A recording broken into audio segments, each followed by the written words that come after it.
है कि घाटी में बीजेपी की एंट्री हो गई एक तरह से? देखिए बीजेपी तो होपफुल थी, पहले इनिशियल राउंड्स में था, लेकिन अभी वहां पे भी चेंज हो गया है थोड़ा सा।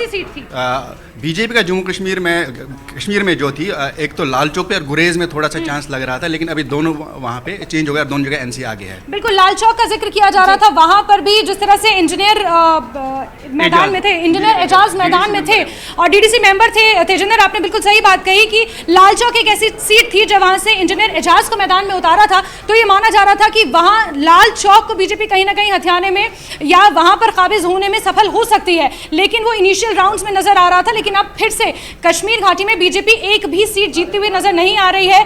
ये जो स्थिति आपने कही कि अगर बीजेपी घाटी में एक भी सीट ले आती है तो बीजेपी के लिए ये किसी उपलब्धि से कम नहीं होगा। तेजिंदर, देखिए इतना आसान भी था खाता खुलना बीजेपी का। आपसे मैं समझना चाहती थी, सुबह भी हमने आपसे बात की थी कि क्या 25 के आंकड़े से, पिछले 25 के आंकड़े से आपको लग रहा था कि आंकड़ा 25 से आगे 30 तक भी जा सकता है बीजेपी? देखिए सुदेश, अगर रियलिस्टिकली बात करें तो अभी ये ट्रेंड्स हैं, पूरे नंबर्स नहीं आए हैं, और जो वहां पर जम्मू में स्पेशली जो पोजीशन बनी हुई है बीजेपी, जिस तरह अभी तो हम 27 दिखा रहे हैं, ऐसा लगता है कि 23 से 27 के बीच में सिमट जाएगी। हालांकि जब हम लगातार, मुकेश जी आपको भी याद होगा, हम रविंदर रैना जो बीजेपी के स्टेट प्रेसिडेंट हैं उनसे भी बात कर रहे थे, तो वो होपफुल थे कि हम 35 सीटें जीत पाएंगे और कश्मीर में जो इंडिपेंडेंट कुछ कैंडिडेट्स हैं उनके साथ मिलकर हम सरकार बनाएंगे। और यही वजह है कि आज दो बड़े लीडर बीजेपी के, तरुण चुग जो इंचार्ज हैं जम्मू कश्मीर के, और देवेंद्र सिंह राणा जो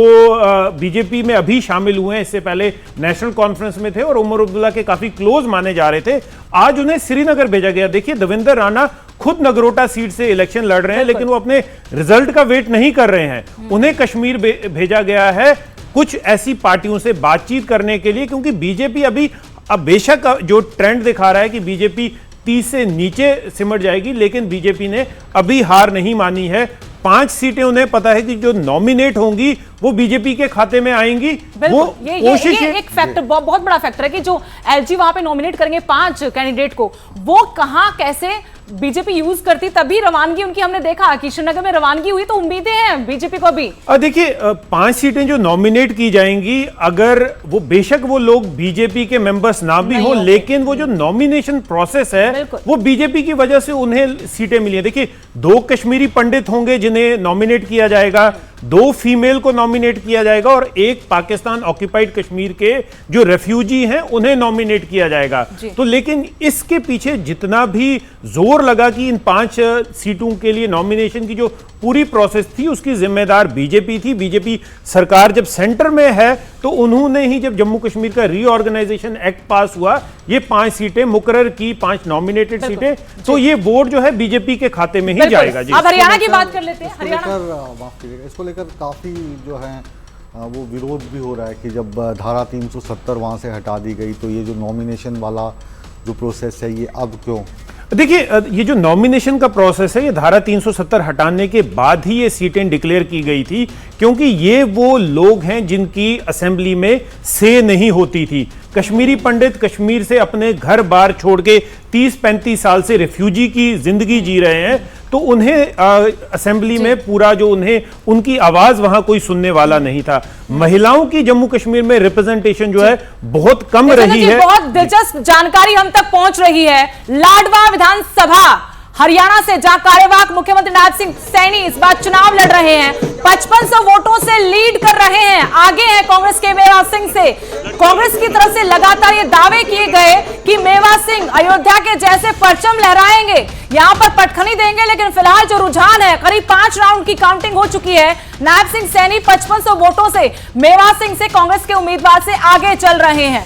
पंचकुला से बता दें कि ज्ञानचंद गुप्ता बीजेपी के उम्मीदवार 702 वोटों से चंद्रमोहन बिश्नोई से, जो कांग्रेस के उम्मीदवार हैं, उनसे आगे चल रहे हैं। चंद्रमोहन बिश्नोई स्वर्गीय भजनलाल, पूर्व मुख्यमंत्री हरियाणा के स्वर्गीय भजनलाल के बेटे हैं, कुलदीप बिश्नोई के भाई हैं, वो पिछड़े हुए अभी 702 वोटों से पीछे। ज्ञानचंद गुप्ता फॉर्मर स्पीकर हरियाणा, वो पंचकुला विधानसभा सीट से अभी आगे चल रहे हैं। ये ग्राफिक्स के जरिए भी आपको दिखा रहे हैं ये चेहरे मोहरे हैं जिन पर दांव खेला गया बीजेपी कांग्रेस की तरफ से। पंचकुला में अभी राहत की बात है बीजेपी के लिए। पंचकुला में ज्ञानचंद गुप्ता लीड कर रहे हैं, लीड ज्यादा नहीं है लेकिन ये बदलती रहेंगे, ये आंकड़े बदलते रहेंगे। ज्ञानचंद गुप्ता 702 वोटों से चंद्रमोहन बिश्नोई से आगे चल रहे हैं। और बहुत दिलचस्प राजनीति चंद्रमोहन की भी रही है मुकेश जी।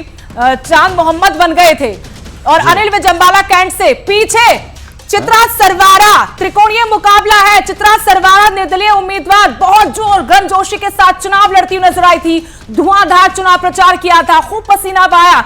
अनिल विज पीछे अंबाला कैंट सीट से।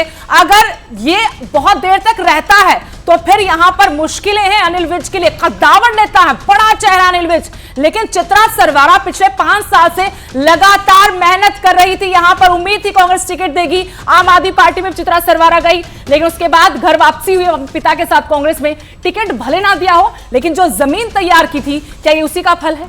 बिल्कुल, बहुत पढ़ी लिखी युवती हैं और जोशीली हैं। अनिल विज को टक्कर दे रही हैं तो इसके मायने भी बहुत कुछ हैं, क्योंकि एक्स होम मिनिस्टर हैं और क्रांतिकारी नेता हैं। अनिल विज ने भी जनता की सेवा करने में कोई कोर कसर नहीं छोड़ी है, लेकिन आगे चल रही हैं। और आज जो ये सुबह से लेकर आप रुझान दिखा रही हैं, तो मुझे लगता है सभी की जो दिल की धड़कनें हैं वो ऊपर नीचे हो रही हैं कि ये हो क्या रहा है। बिल्कुल बिल्कुल, और सहानुभूति भी कहीं ना कहीं होती है, क्योंकि लगातार मेहनत कर रही थी। भले ही आम आदमी पार्टी के साथ ज्यादा अरसा उन्होंने व्यतीत किया था और फिर कांग्रेस में वापसी हुई, तो उम्मीद थी कि टिकट उनको मिलेगी। कोप अप करेंगे आप लोग? और कई सीटें ऐसी हैं जिसमें हम बहुत आगे भी हैं। तो मेरा अपना मानना है कि ये तस्वीर बदलेगी, और तस्वीर इसलिए बदलेगी क्योंकि हम लोगों ने मुद्दों पर चुनाव लड़ा है, किसानों, जवानों, पहलवानों और युवाओं के मुद्दों पर चुनाव लड़ा है, और ये इलेक्शन जरूर पलटेगा। भी आप 12 बजे तक का इंतजार करिए, ऐसा मेरा मानना है। अहिरवार बेल्ट हो, जाट बेल्ट हो, जो अब तक ट्रेडिशनल कांग्रेस की रही है, यहाँ पर आप लोगों के हिसाब से नतीजे? मुझे लगता है हमें उम्मीद इससे और भी प्रचंड बहुमत की थी। बहुमत की सरकार हमारी बनेगी, मुझे इसमें कोई भी संशय नहीं है। बीजेपी ने तैयारी शुरू कर दी है, बीजेपी हेडक्वार्टर पर तो परिंदा नहीं फड़क रहा था और अब वहां पे पहुंच रहे हैं लोग। तो मेरा अपना मानना है उनका डिसीजन कि वो टीवी पैनल पर भी नहीं आ रहे थे, अब आने की शायद सोच रहे हैं। ये इलेक्शन जम्मू कश्मीर और हरियाणा में हुआ है और दोनों जगह कांग्रेस की सरकार बनेगी। जम्मू कश्मीर की रिजल्ट्स को कैसे देखते हैं आप? मुझे ऐसा लगता है कि जम्मू कश्मीर ने एक बहुत बड़ा मैसेज दिया है। आप इस देश के किसी भी राज्य की अस्मिता के साथ खिलवाड़ नहीं कर सकते हैं। आप इस देश के किसी भी राज्य को घटाकर यूनियन टेरिटरी नहीं बना सकते हैं। जम्मू कश्मीर को यह काबिले बर्दाश्त नहीं था। बीजेपी ना सिर्फ कश्मीर में बल्कि जम्मू में भी हार रही है, और ये एक बहुत बड़ा संदेश जम्मू कश्मीर के लोगों ने दिया है। धन्यवाद। राखी, क्या कह रही हैं सुप्रिया, थोड़ा सा समझाइए ना हमें। नहीं, वो खुद भी तो कह रही हैं कि अभी तस्वीर साफ होने दीजिए। इसलिए जो जिस तरह का उत्साह और जोश पहले था दिख रहा था हरियाणा में, वो मुझे लगता है कि जगदीश शर्मा के लड्डू के अलावा और ज़्यादा बहुत कुछ नहीं दिख रहा है हमें। उसके अलावा जो जिस तरह का जोश आप खुद ही अभी देख रही थी सुदेश सुबह में, जो बॉडी लैंग्वेज की हम बात कर रहे थे, उस बॉडी लैंग्वेज में बहुत फर्क आ गया है। और इसलिए अभी हमें बहुत इंतजार करना पड़ेगा, क्योंकि ये रुझान है और रुझान नहीं, लेकिन बढ़त हरियाणा में है। इतनी मायूसी भी नहीं, ठीक है, वो खेमा थोड़ा मायूस है, सुबह बहुत जोश में था।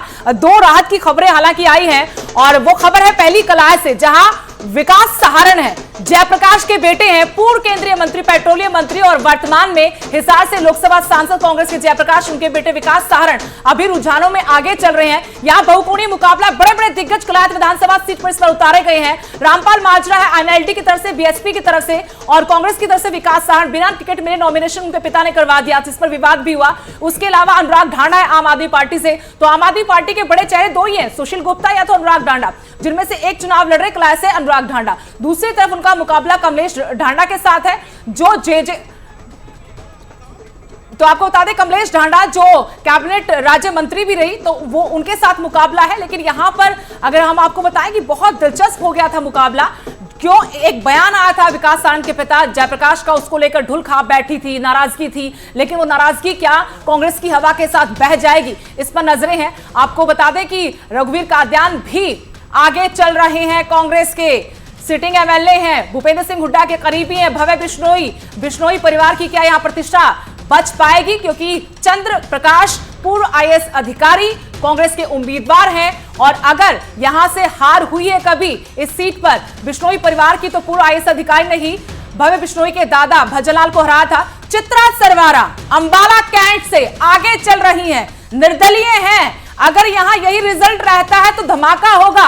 अनिल विज जैसे कद्दावर नेता के सामने ताल ठोकी, जब टिकट नहीं मिला भले पार्टी से बाहर निकाल दिया उन्हें, लेकिन मजबूती के साथ चुनाव लड़ा। थानेसर विधानसभा सीट की बात करते हैं और अशोक अरोड़ा यहां से कांग्रेस के उम्मीदवार महज 33 वोट से आगे चल रहे हैं। नेक टू नेक फाइट है, तभी हम कह रहे हैं कि जो टैली है वो रुझान है, परिणाम नहीं है। थानेसर से अशोक अरोड़ा आगे चल रहे कांग्रेस के उम्मीदवार। इनेलो से राजनीति शुरू की, लेकिन इनेलो को उस वक्त छोड़ा जब इनेलो हाशिए की तरफ जा रही थी और भूपेंद्र सिंह हुड्डा के करीबी हैं सुभाष सुधा के साथ, बीजेपी के उम्मीदवार के साथ उनका मुकाबला है। योगेंद्र राणा असम से बीजेपी के उम्मीदवार आगे चल रहे हैं। असम से हम थोड़ी देर पहले आपको दिखा रहे थे रुझानों में कि शमशेर सिंह गोगी आगे हैं, लेकिन अब योगेंद्र सिंह राणा आगे निकल गए हैं और इस सीट पर जातीय समीकरण बहुत मायने रखते हैं। राजपूत बिरादरी पूरा जोर लगा रही थी इस बार, पंचायतें हुई सोनीपत से, अब अटेली से बीएसपी के, ये एक बड़ा उलटफेर है कि बीएसपी की तरफ से, आईएनएलडी की तरफ से यहां आगे चल रहे हैं अतर सिंह। ये गलत था डाटा, आप उसको ठीक करवाइए, वो कांग्रेस की तरफ से थे। आगे ये बाडरा से उमेद सिंह आगे चल रहे हैं। बड़खा से धनेश अदलखा, बड़खा से अपनी मौजूदा मंत्री का टिकट बीजेपी ने काटा। सीमा त्रिखा का टिकट काट के धनेश अदलखा पर विश्वास जताया। उम्मीदें बहुतों को थी टिकट की, लेकिन आज सीमा त्रिखा का जब टिकट कटा और धनेश अदलखा आए तो लगा कि बहुत बड़ा खेल बीजेपी के अंदर भी चल रहा है। बड़खा से फिलहाल आगे चल रहे हैं। ये राहत की बात है कि बहुतों की नाराजगी मोल ली थी, तो उस नाराजगी के बावजूद धनेश अदलखा पार्टी को आगे लेकर जा रहे रुझानों में। जी सुदेश, ये जो रुझान देख रहे हैं और ये नतीजों में अगर तब्दील होते हैं तो इसके पीछे एक जो कहानी है वो मुझे लगता है ये भी है कि भारतीय जनता पार्टी ने इस बार जो टिकट आवंटन किया उसमें कौन नाराज होगा, कौन खुश होगा, इस चीज का ध्यान नहीं रखा जी। जो उनको लग रहे थे कि जिताऊ कैंडिडेट हैं, टिकाऊ कैंडिडेट्स हैं, उनको वोट दिया। और इस सीट पर आरएसएस की भूमिका बहुत बड़ी थी बड़खल पे जी। और तो हमारे सहयोगी जुड़ गए मुकेश जी। अंकित फिर से जुड़ रहे हैं हमारे साथ, कुछ अपडेट दे रहे हैं। अंकित, क्या समाचार लाए हो? मुख्यमंत्री को आप 2 बार हमसे मिलवा चुके, तीसरी बार कब ला रहे हो? तीसरी बार भी मुख्यमंत्री जल्दी आप सबके सामने आएंगे, न्यूज 18 के सामने आएंगे। अभी तो आपको दिखाते हैं कि किस तरह से यहाँ नारे लगने शुरू हो गए हैं, किस तरह से लोग जश्न मनाना शुरू हो गए हैं, क्योंकि जो ट्रेंड आ रहे हैं वो अब भारतीय जनता पार्टी के पक्ष में नजर आ रहे हैं। काफी लोग हमारे साथ हैं, पहले लोगों की कम संख्या थी, लेकिन जैसे जैसे ट्रेंड आ रहे हैं यहाँ संख्या भी बढ़ती जा रही है। क्या कहना चाहेंगे कि अब कहीं ना कहीं यहाँ कोठी पे लोगों की संख्या बढ़ने लगी है? कोठी पे लोगों की संख्या बढ़ना तो स्वाभाविक है, क्योंकि सबको पता था कि तीसरी बार हरियाणा में भी नायब सैनी जी की सरकार बनने जा रही है। नायब सैनी जी जब से मुख्यमंत्री बने हैं उन्होंने 24 घंटे में से 20 घंटे जनता के काम किए हैं। 4 घंटे उनको सोने का वक्त नहीं मिला। वो जनता जनार्दन के इतने काम किए, 56 दिनों में 126 काम किए। उन्होंने अपनी नींद की, अपने स्वास्थ्य की कोई परवाह नहीं करी। तो क्या लगता है जी कि नायब सैनी ने काम किए, इस वजह से भाजपा सरकार आ रही है, या 9.5 साल जो सरकार रही उस वजह से आ रही है? नहीं, बिल्कुल 9.5 साल में बहुत अच्छे कार्य हुए। बिना पर्ची खर्ची के जो नौकरी दी गई है लोगों ने उस पर भी मोहर लगाई। जब से नायब सैनी जी मुख्यमंत्री बने, इनके